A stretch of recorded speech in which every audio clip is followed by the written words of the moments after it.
My name is Gabrielle Thompson, and at 32, I never thought a Mother's Day lunch would change my life forever. When my mother Elizabeth announced to our entire family, "I'm proud of all my children, except the loser sitting at the table," everyone laughed while looking at me. With trembling hands, I placed a small black box in front of her and quietly said, "For you, Mom, Happy Mother's Day." Before you continue watching this story unfold, let me know where you're watching from, and hit that subscribe button if family betrayal stories resonate with you. I grew up in a family where success was the only language of love my mother understood. From the outside, we looked perfect.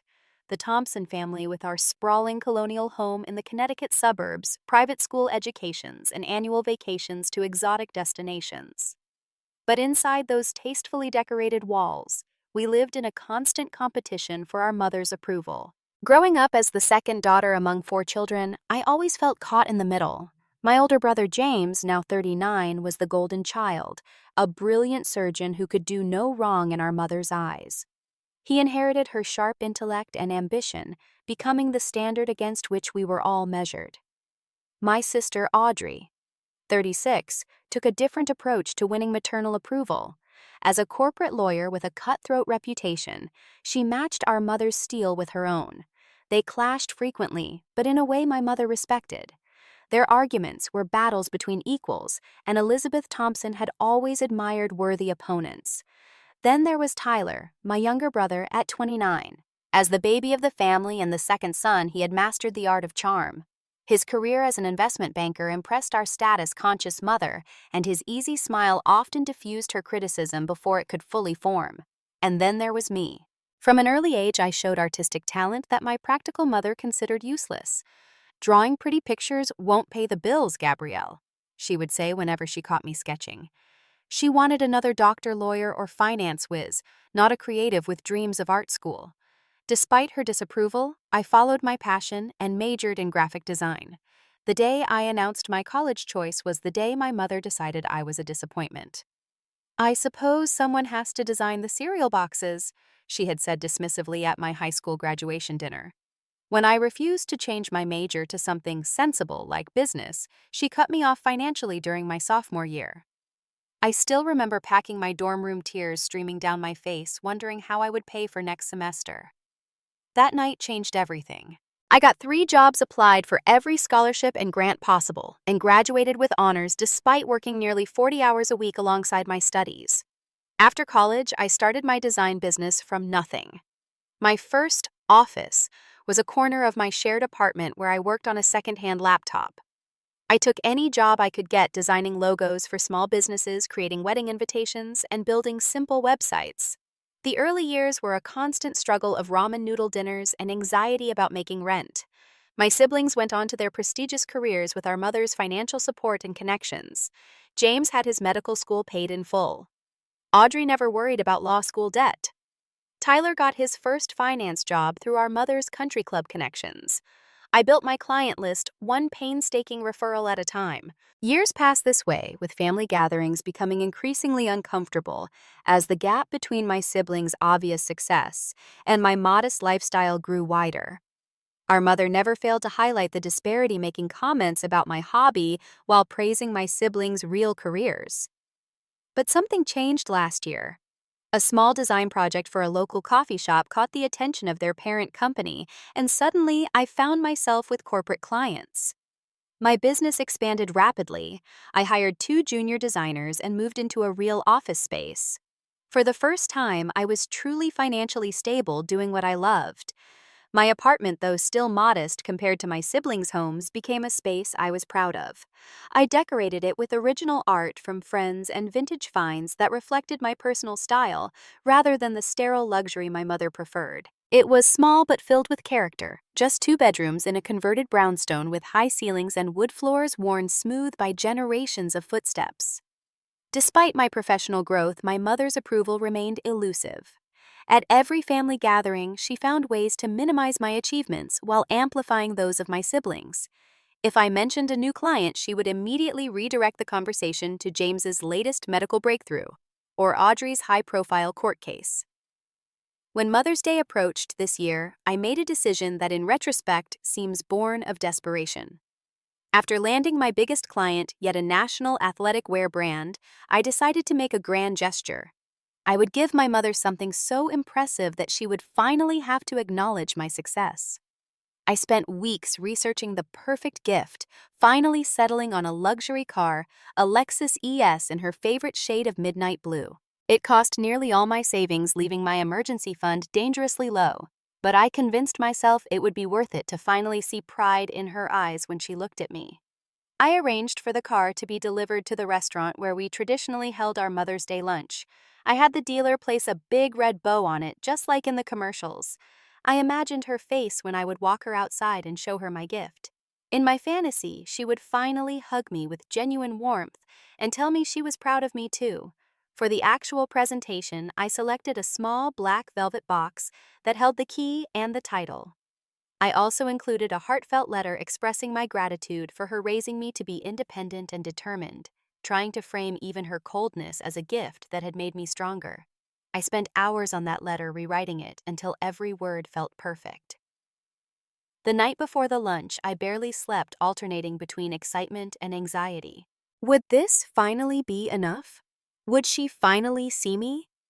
The invitation had arrived 3 weeks before Mother's Day, a formal group text to all 4 siblings, annual Mother's Day lunch, La Maison, 1 p.m., dress appropriately.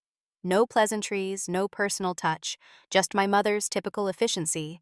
Yet despite years of disappointment, my heart still leapt with hope when I saw it. This year will be different, I told myself as I added the event to my calendar. This year I have something that will impress her.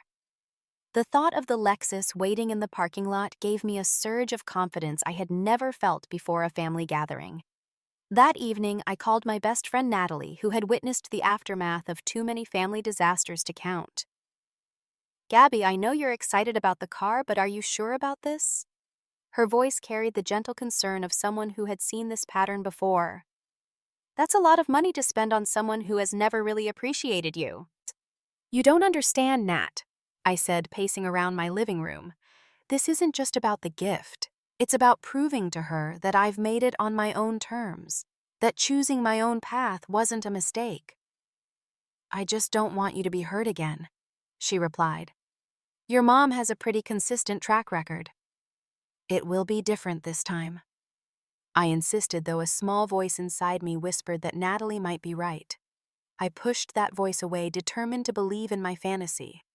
As Mother's Day approached, I found myself haunted by memories of previous celebrations.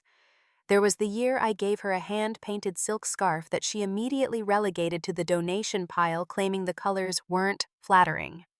The time I spent months creating a custom photo book of family memories, only to have her flip through it in seconds before setting it aside without comment. Each rejection had left another small scar on my heart. The week before the lunch, I went shopping for the perfect outfit, something that would telegraph success without trying too hard. I settled on a tailored cream pantsuit that cost more than I would typically spend, paired with subtle gold jewelry, and the good leather pumps I reserved for important client meetings. I also created a beautiful Mother's Day card showcasing my design skills with delicate watercolor flowers and elegant calligraphy. Inside, I wrote a message that carefully balanced sincerity with the self-protection I had learned was necessary around my mother. "To the woman who taught me persistence, Happy Mother's Day." 2 days before the lunch, I confirmed the car delivery, with the dealer arranging for it to arrive at the restaurant 30 minutes before our reservation. I rehearsed what I would say when presenting the gift, practicing in front of my bathroom mirror until my expression showed just the right blend of confidence and casual generosity. I didn't want to appear too eager for her approval, even though that was exactly what I was. The night before, I barely slept. I tried on my outfit 3 times, wondering if it was impressive enough. I rehearsed responses to potential criticisms. "Yes, business is going very well. Thank you for asking." "No, I don't regret my career choice at all. It's actually quite lucrative now." "The apartment is just temporary. I'm actually looking at buying a place soon." Each prepared statement was a shield against expected wounds. I woke before my alarm, after fitful sleep, dark circles under my eyes testifying to my anxiety. I spent extra time on my makeup, carefully concealing any signs of exhaustion or stress. My hair was styled in a sophisticated updo that had taken me 3 YouTube tutorials to master. Everything about my appearance needed to project success. As I drove to the restaurant in my 7-year-old Honda, I thought about how it would be the last time I would arrive at a family gathering in a car that prompted my mother's pursed lips and subtle sighs. Next time, I would have something newer, something she couldn't criticize. When I pulled into the parking lot of La Maison, an upscale French restaurant that was my mother's favorite, I immediately spotted the Lexus parked in a prime spot near the entrance, its midnight blue paint gleaming in the spring sunshine. The sight of it with its oversized red bow made my heart race. I parked my Honda in the farthest corner of the lot, not wanting it to detract from my gift. I walked over to the Lexus, running my hand along its smooth finish. The dealer had done an excellent job. It looked even more impressive than it had in the showroom. I peeked inside at the cream leather interior, imagining my mother behind the wheel. For a moment, I allowed myself to believe that this object would finally bridge the gap between us. With the small black box tucked securely in my purse, I took a deep breath and headed into the restaurant, rehearsing my lines one last time. La Maison was a study in old-world elegance, with its crisp white tablecloths, gleaming silverware, and hushed atmosphere. Crystal chandeliers cast a warm glow over the dining room, and fresh flower arrangements adorned every surface. It was exactly the kind of place my mother loved, formal, expensive, and impressive. I arrived 15 minutes early, as I always did for family gatherings, a habit born from my mother's cutting remarks about punctuality. The maitre d' led me to our reserved table, a round booth in a prime location near the windows, but far enough from the kitchen to ensure quiet. I was the first to arrive. As I sat alone, I mentally prepared myself for the next few hours. These gatherings always followed the same patterned surface-level pleasantries that gradually gave way to competitive achievements and subtle undermining. I clutched my purse, feeling the outline of the small black box inside like a talisman. James arrived next, his confident stride and expensive watch marking him as someone accustomed to respect. He smiled when he saw me, a genuine warmth in his eyes that had developed only in recent years, after he had married Sophie and had children of his own. "Gabby, good to see you," he said, leaning down to kiss my cheek. "You look great. Business must be going well." "It is," I replied, grateful for his kindness. Of all my siblings, James had become the most supportive as an adult, though he still rarely stood up to our mother directly. "How are Sophie and the kids?" Before he could answer, Audrey appeared with her husband, Mark. My sister was striking, as always, her dark hair cut in a severe bob that framed her sharp features. Everything about her radiated efficiency and power, from her perfectly tailored navy dress to her posture.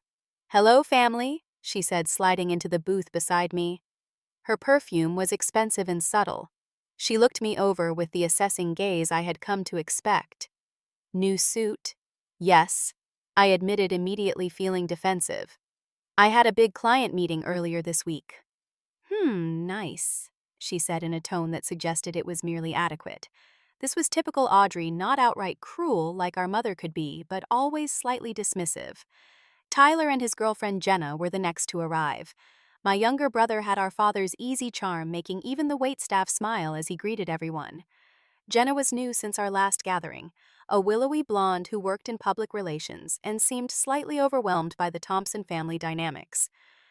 "Sorry we're almost late," Tyler said, though they were still 5 minutes early. "Traffic was brutal coming from the city." We all exchanged the usual pleasantries, asking about work and living situations while carefully avoiding any topics of real depth.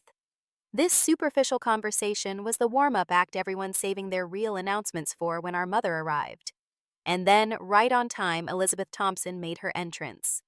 At 65, my mother remained, striking, her silver hair styled perfectly, her posture regal. She wore an elegant gray dress with a single strand of pearls, a picture of understated wealth. The restaurant manager himself escorted her to our table, evidence of her status as a valued regular. "Children," she said by way of greeting, allowing each of us to kiss her cheek. Her perfume was the same one she had worn throughout our childhood, and the scent immediately transported me back to moments of both longing for her approval and fear of her disapproval. Once seated, she took control of the gathering as she always did. James, let's start with you. How is the research going? And so began the familiar ritual. James described his hospital's latest grant for cardiac research with my mother nodding approvingly. Audrey followed with news about a high-profile merger she had helped negotiate. Tyler shared details about an investment fund he had helped launch. When my mother's attention finally turned to me, I felt the familiar tightening in my chest. And Gabrielle, still doing your little designs. I took a deep breath. Actually, business has been excellent. I just signed a contract with Atlas Athletics to redesign their entire brand identity. It's their first rebrand in 15 years, and they chose my firm over several larger agencies. I waited for a response, some acknowledgement of this significant achievement. But my mother merely raised an eyebrow and turned to the waiter who had appeared at her elbow. "We'll have a bottle of the Veuve Clicquot," she instructed before turning back to James with a question about his children's private school. I felt the familiar sting of dismissal, but comforted myself with thoughts of the Lexus waiting outside and the black box in my purse. Soon, I told myself. Soon, she'll have to acknowledge me. The appetizers arrived, a selection of elegant small plates that my mother ordered for the table without consulting anyone's preferences. As we ate, the conversation continued its predictable course, with Elizabeth asking pointed questions about everyone's financial situations. "Audrey, have you and Mark decided on the Hamptons property?" she inquired. "We close next month," my sister replied with satisfaction. "It's the one with the guest house and pool we showed you pictures of." "Excellent. And James has the hospital board approve the new wing that will bear the Thompson name." My brother nodded. "The groundbreaking is scheduled for fall." The donation you and Dad made really expedited the process. "Tyler, how is the portfolio performing this quarter?" My younger brother launched into an explanation of returns and projections that made his girlfriend's eyes glaze over, but had my mother nodding with approval. I sat quietly pushing food around my plate, waiting for my turn. It never came. Instead, my mother raised her champagne glass in a toast. "To my accomplished children." She said, her gaze touching on each of my siblings but skipping over me entirely. "You make the Thompson name proud." We all raised our glasses, and I felt the weight of the black box in my purse like a stone. The main course arrived: perfectly cooked fish for my mother, rare steaks for my brothers, and elaborate salads for my sister and me. As we ate, Elizabeth decided it was time for her annual Mother's Day speech. "As I look around this table," she began, setting down her fork with precision, "I see the fruits of my labor as a mother. James, with your surgical innovation saving lives and bringing prestige to the Thompson name. Audrey, your legal mind and determination, making you one of the youngest partners in your firm's history. And Tyler, your financial acumen already setting you up for a brilliant future." She paused to take a sip of water, her gaze finally landing on me. I straightened in my seat, hopeful that she would acknowledge my recent success too. Instead, her lips curved into a smile that didn't reach her eyes. "I'm proud of all my children," she continued, her voice carrying clearly in the hushed restaurant, "except the loser sitting at the table." The words hung in the air for a moment before nervous laughter rippled around the table. Everyone's eyes turned to me. James looked away uncomfortably. Audrey's mouth twitched in what might have been a suppressed smile, and Tyler laughed outright, clearly relieved not to be the target. The blood rushed to my face so quickly I felt dizzy. The restaurant seemed to tilt around me. The chandelier light suddenly too bright, the ambient conversation too loud. I gripped my water glass to steady myself, condensation cool against my palm. "Mom," James said quietly, a note of reproach in his voice, but it was too late. Elizabeth continued as if she hadn't just publicly humiliated me. "Gabrielle has always insisted on taking the difficult path, refusing sensible career advice and financial support. And look where it's gotten her, driving that embarrassing old car, living in that tiny apartment, and calling herself a business owner when she's really just doing freelance work that any college student could do." Each word was a precise cut, delivered with the surgical skill she had always admired in James. I sat, frozen childhood memories flooding back, the time she had torn up my art project because it had distracted me from math homework, the high school art show she had refused to attend, the graduation day when she had introduced me to her friends as my daughter who hasn't figured out what she's doing yet. "Mom, that's enough," James said more firmly this time. Sophie placed a hand on his arm, whether in support or restraint I couldn't tell. "I'm just being honest," my mother replied with a dismissive wave. "Gabrielle has always been sensitive. That's part of her problem." She turned her attention directly to me now. "Darling, perhaps it's time to reconsider your choices. James could help you get an administrative position at the hospital. It would have benefits, at least." "I don't need a new job," I said, my voice coming out steadier than I felt. "My business is doing well." "Of course it is," she said with exaggerated patience. "That's why you're wearing the same shoes you had on at Christmas. Really, there's no shame in admitting you need help. I'm sure your siblings would be happy to loan you money if you'd just ask."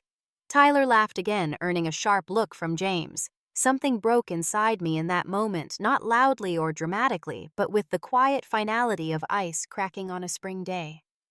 All these years I had been seeking a mother's love from someone incapable of giving it without conditions. All these years I had measured my worth through her eyes, believing that if I could just achieve enough, earn enough, impress enough, she would finally see me.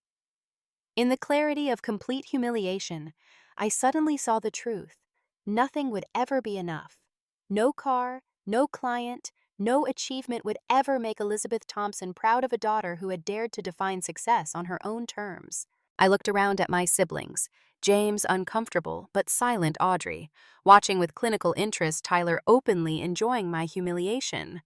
I thought of all the family gatherings where I had left feeling smaller, all the times I had cried in my car afterward, all the years spent chasing approval that was never going to come. And in that moment, I felt something unexpected: freedom. Slowly, with a calm I didn't know I possessed, I stood up. The conversation at the table stuttered to a halt. Even my mother looked surprised. I reached into my purse and removed the small black velvet box, placing it carefully on the table in front of her. "For you, Mom," I said quietly. "Happy Mother's Day." Then I turned and walked away, feeling her eyes on my back but not turning around. For the first time in my life, I walked away from Elizabeth Thompson without seeking her reaction, without needing her approval. And it felt like flying. The restaurant's heavy door swung shut behind me, cutting off the murmur of refined conversation. Outside, the spring air felt shockingly fresh after the stifling atmosphere I had just left. I gulped it in, feeling like a diver breaking the surface after too long underwater. I stood on the sidewalk for a moment, waiting for regret or doubt to hit me. Instead, I felt an unfamiliar lightness, as if I had set down a heavy burden I'd been carrying so long I had forgotten it wasn't part of me. My gaze landed on the midnight blue Lexus with its ridiculous red bow. The sight of it no longer filled me with anticipation, but with something closer to embarrassment. What had I been thinking, spending my savings on a desperate bid for approval from someone who had never freely given it? I walked over to the car and ran my hand along its sleek surface, just as I had done earlier with such hope. Now I saw it clearly for what it was: a bribe, not a gift. I had tried to buy my mother's love with a luxury she already expected as her due. Without hesitation, I pulled out my phone and called the dealership. "This is Gabrielle Thompson," I said when the sales manager answered. "I'm calling about the Lexus delivery at La Maison restaurant." "Yes, Ms. Thompson. Is everything satisfactory with the vehicle?" "There's been a change of plans," I replied. "I won't be gifting the car after all. I need it picked up immediately." There was a pause. "Ms. Thompson, the paperwork has been processed. The vehicle is paid for." "I understand that. I'd like to return it. Whatever restocking fee or penalty applies, I'll pay it." My voice was calm, determined. After some discussion and the sales manager consulting with his supervisor, arrangements were made. They would send a tow truck to retrieve the car, and while I would lose the delivery fee and pay a restocking charge, most of my money would be refunded. While waiting for the tow truck, I sat in the Lexus one last time, running my hands over the leather steering wheel. I had been so certain this object would transform my relationship with my mother, would finally make her see me as successful as worthy. The fantasy seemed childish now. My phone rang, startling me. James's name flashed on the screen. I hesitated before answering. "Gabby." His voice was concerned. "Are you okay?" That was. Mom was out of line. Was she? I asked, surprising myself with the question. Or was she just being who she's always been and I finally stopped expecting something different? A pause. I should have said something more. Why didn't you? The question wasn't accusatory, just honest, something I had wondered for years. Another longer pause. I don't know. It's just easier not to be the target, I guess. He sighed. For what it's worth, I've always admired you. Admired me. I couldn't keep the surprise from my voice. Your courage to follow your passion despite everything, despite her. I never had that kind of bravery. I became a doctor because it was expected, because it was the path of least resistance. But you love medicine, I said, confused. I do now, he admitted. But I often wonder who I might have been if I'd had your courage to find out for myself instead of following the blueprint handed to me. The conversation continued more honest than any we'd had in years. As we talked, I watched the restaurant door, half expecting my mother to storm out in search of her gift. She didn't appear. What was in the box anyway? James finally asked. The key to that Lexus in the parking lot, I replied. And the title. And a letter I spent hours writing. He whistled. A Lexus Gabby that must have cost almost everything I had. I finished for him. But I'm taking it back. Good, he said firmly. Use that money for yourself. The tow truck arrived while we were still talking. I said goodbye to James, declining his offer to drive me home. This was a journey I needed to complete alone. I watched as they hooked up the Lexus and drove it away, taking with it my last attempt to buy Elizabeth Thompson's approval. I called an Uber, and as I waited, I blocked my mother's number on my phone. It might not be forever, but for now, I needed silence. The ride home was quiet, the driver sensing my mood and respectfully leaving me to my thoughts. I looked out at the city passing by, seeing it with new eyes. For the first time, I wasn't mentally narrating what my mother would think of each neighborhood, each building, each decision. When I arrived at my apartment, I walked through it slowly, really seeing it, perhaps for the first time. Yes, it was small compared to my siblings' homes. Yes, the furniture was a mix of vintage finds and IKEA. But it was clean, filled with natural light, and decorated with art that brought me joy. Most importantly, it was mine earned without family connections or financial support. My phone had been buzzing continuously in my purse. I finally took it out to find a flurry of text messages and missed calls from Audrey Tyler and even my mother. I set the phone down without reading any of them and poured myself a glass of wine. When I finally called Natalie, the story poured out of me a torrent of words and emotions. I cried, but the tears felt cleansing rather than bitter.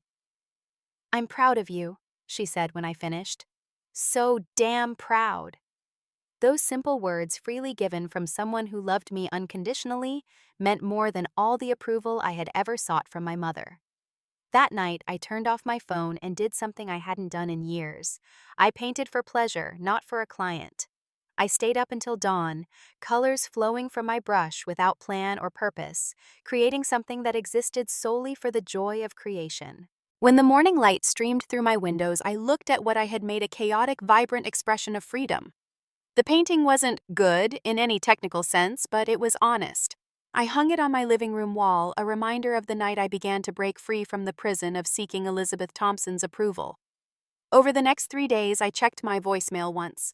Among various messages from my siblings was one from my mother, her voice tight with controlled anger. Gabrielle, this childish display is unacceptable. Call me immediately to explain yourself and that prank of a gift. I deleted the message without returning the call.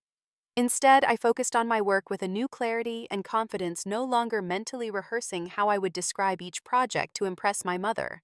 For the first time in my adult life, I was creating solely for myself and my clients, without the shadow of maternal judgment clouding every decision. And surprisingly, my work was better for it, bolder, more authentic, more truly mine. On the third day after the Mother's Day disaster, I was at my studio reviewing design concepts when my assistant informed me someone was there to see me. She says she's your sister, he said, looking uncertain. She's very insistent. I stepped out to find Audrey standing in the reception area looking both out of place and perfectly at ease in her expensive suit and heels. This was her superpower, the ability to own any room she entered. "Nice space," she said, looking around at the converted warehouse with its exposed brick and large windows. "Different than I expected." "What did you expect?" I asked, leading her back to my office. "Something smaller, less professional," she admitted as she took a seat in front of my desk. "Mother always made it sound like you were working out of a closet." "Mother says a lot of things," I replied, sitting down across from her. "Why are you here, Audrey?" "My sister, never one for beating around the bush, got straight to the point. You've caused quite the situation. Mother is furious." I gathered that from her voicemail. "Do you have any idea what happened after you left?" Audrey leaned forward, her expression a mix of irritation and reluctant respect. "I assume she opened the box, saw there was no expensive gift inside, and was disappointed as usual," I said with a shrug I didn't entirely feel. Audrey laughed a short, sharp sound. "Not exactly. She waited until the dessert course to open it with that smug expression she gets when she's about to show off something expensive. Then she opened the box and found the key and title." I hadn't expected that. "She waited, why?" "For maximum drama, of course. She wanted everyone to see her latest acquisition." Audrey's smile was razor thin. Imagine her expression when she realized what it was for.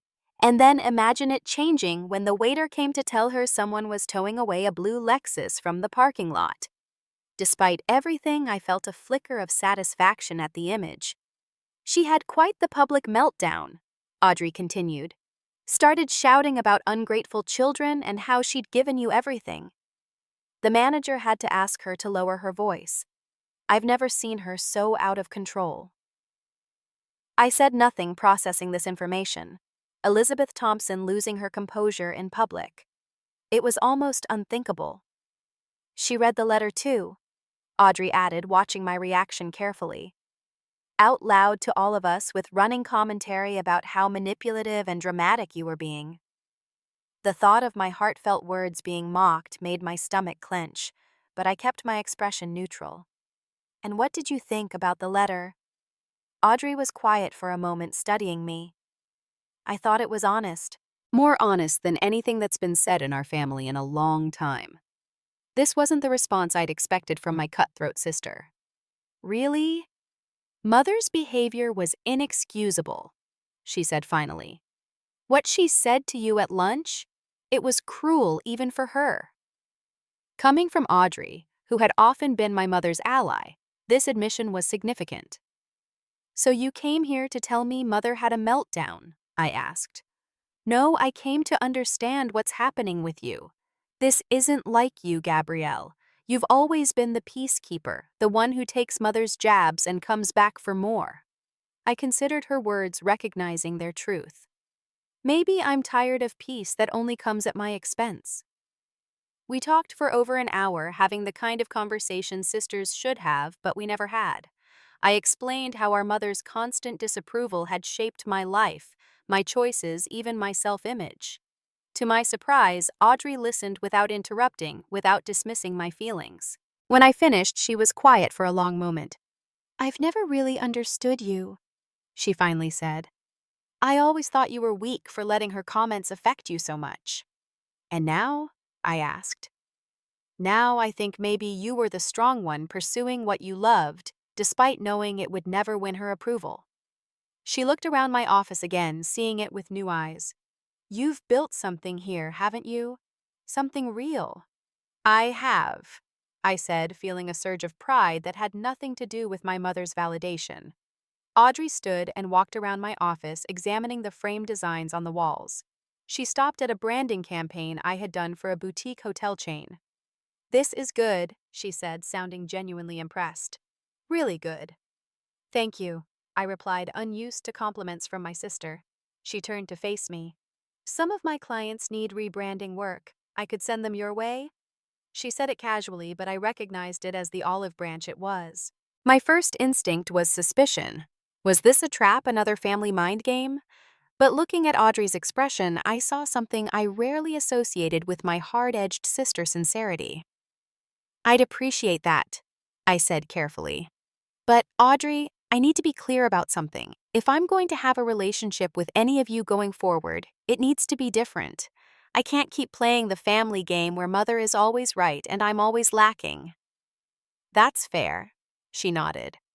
For what it's worth, I think James feels the same way. He and mother had quite the argument after you left. James argued with her.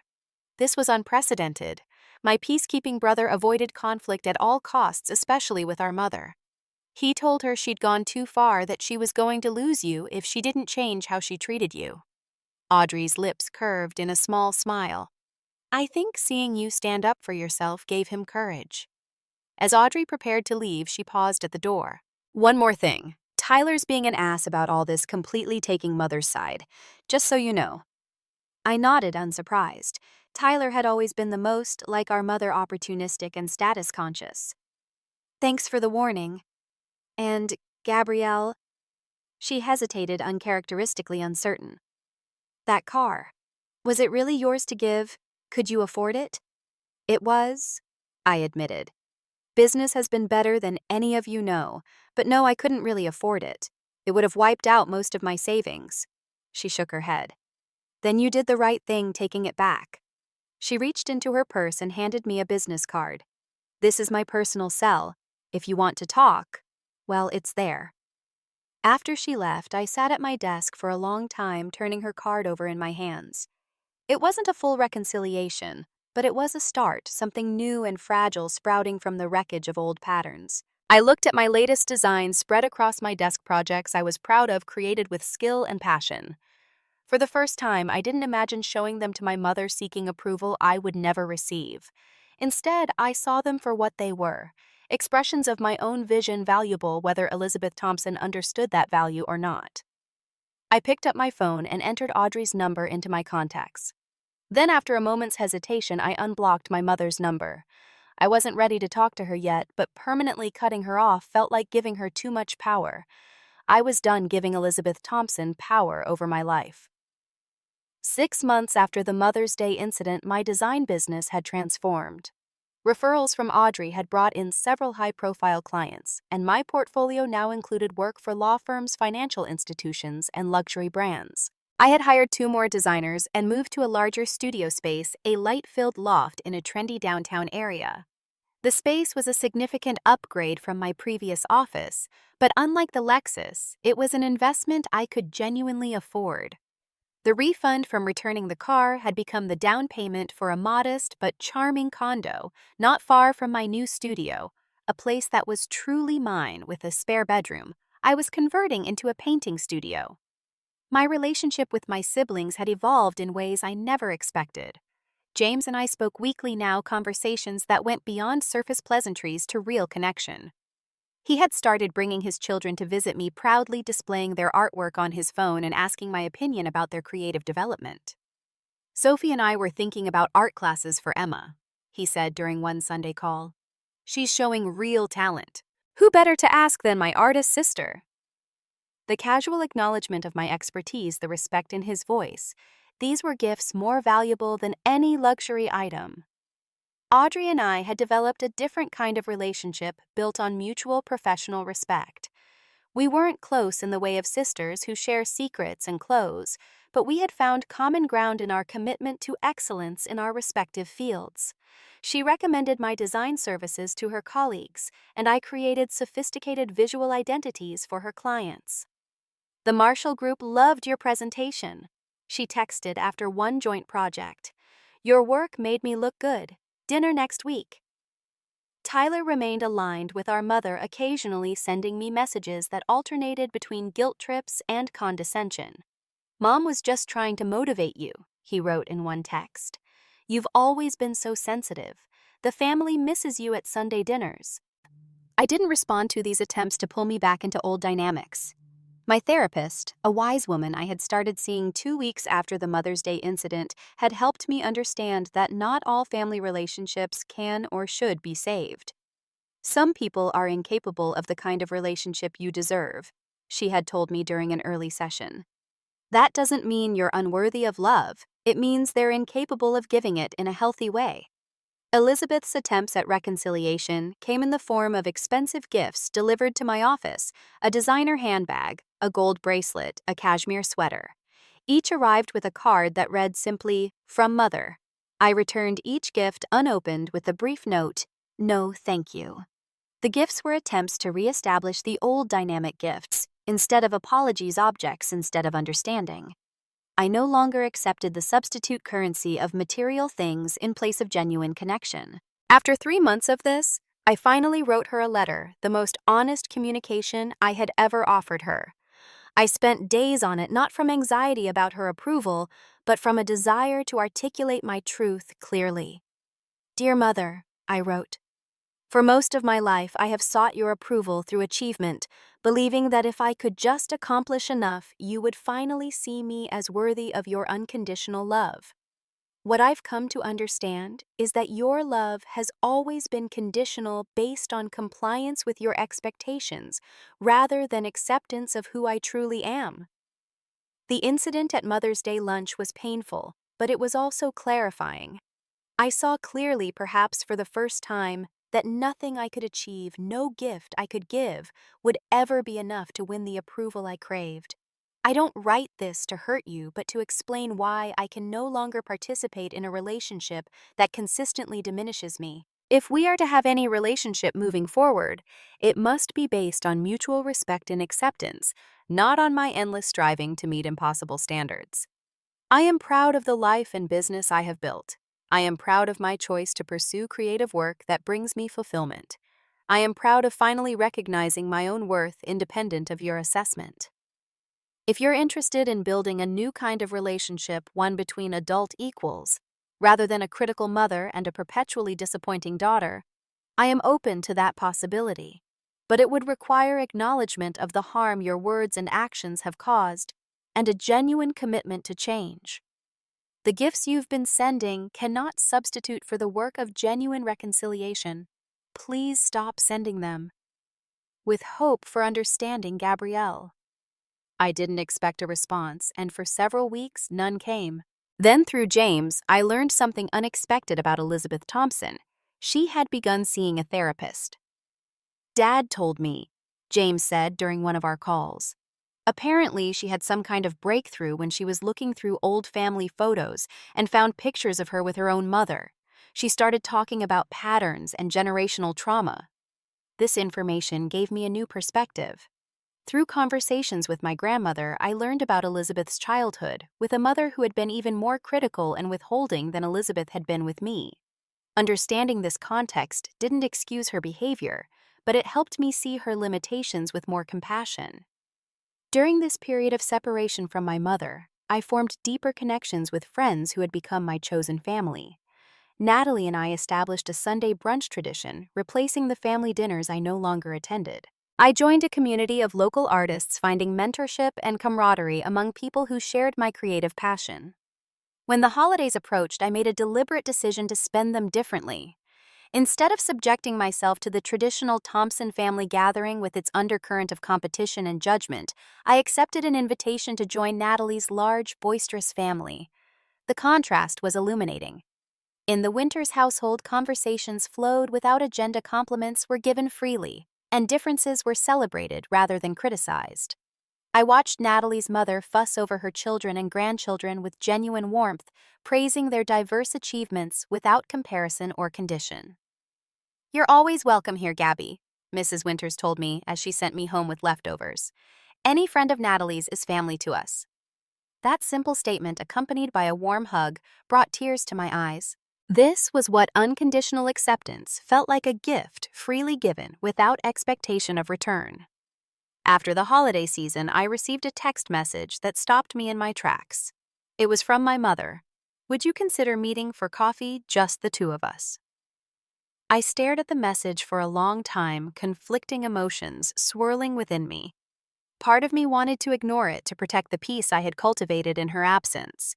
Another part recognized this simple request as a significant step for a woman who had always summoned rather than asked. After consulting with my therapist, I agreed to a brief meeting at a neutral location, a coffee shop, halfway between my studio and her house. I arrived early, selecting a table near the window where the winter sunlight provided both warmth and a sense of openness. When Elizabeth entered, I was struck by subtle changes in her appearance. She seemed smaller, somehow, less commanding. Her clothing, while still elegant, was less formal than her usual attire. There was a hesitancy in her approach that I had never associated with my confident mother. "Thank you for agreeing to see me," she said, as she sat down, another phrase I had rarely heard from her lips. The conversation that followed was awkward, restrained, but marked by moments of unexpected honesty.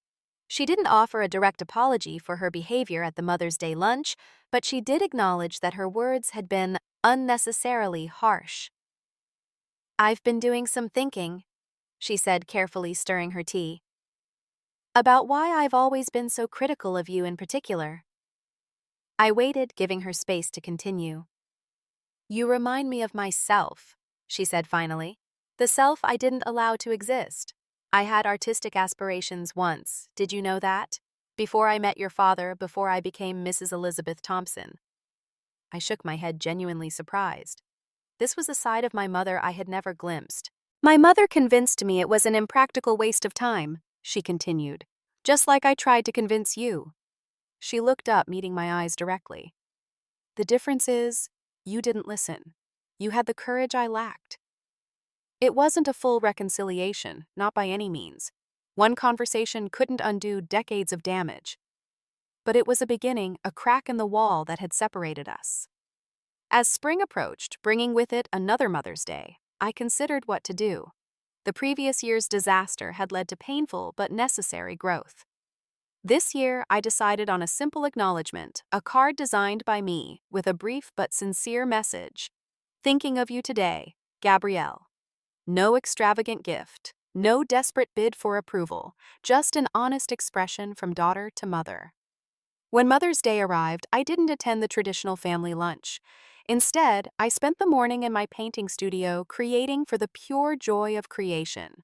In the afternoon, I met Natalie for a walk in the botanical gardens, celebrating our friendship and the freedom we had found as adults to choose the relationships that nurtured us.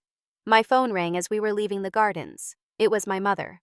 "I received your card," she said, her voice carefully neutral. "Thank you." "You're welcome," I replied. A pause, then, "It's very well designed. You've always had talent." The compliment, small as it was, felt genuine, rather than calculated, a tiny seed of something that might, with careful tending, grow into mutual respect. "Thank you," I said again, meaning it. As I ended the call, Natalie looked at me questioningly. "Progress," I said with a small smile. Small but real. Looking back on the journey of the past year, I recognized how much I had changed. The desperate daughter who had spent her savings on a luxury car to buy her mother's approval was gone, replaced by a woman who understood that true worth comes from within, not from external validation. I finally gave myself the gift I'd been trying to buy for my mother all those years, the permission to be proudly, imperfectly, and completely myself. Have you ever had to set boundaries with family members who couldn't see your worth? Share your experience in the comments below. If this story resonated with you, please hit that like button and subscribe for more real-life stories about finding your own path. Thank you for listening to my journey, and remember that sometimes the most loving thing you can do for yourself is to walk away from those who cannot love you as you deserve to be loved.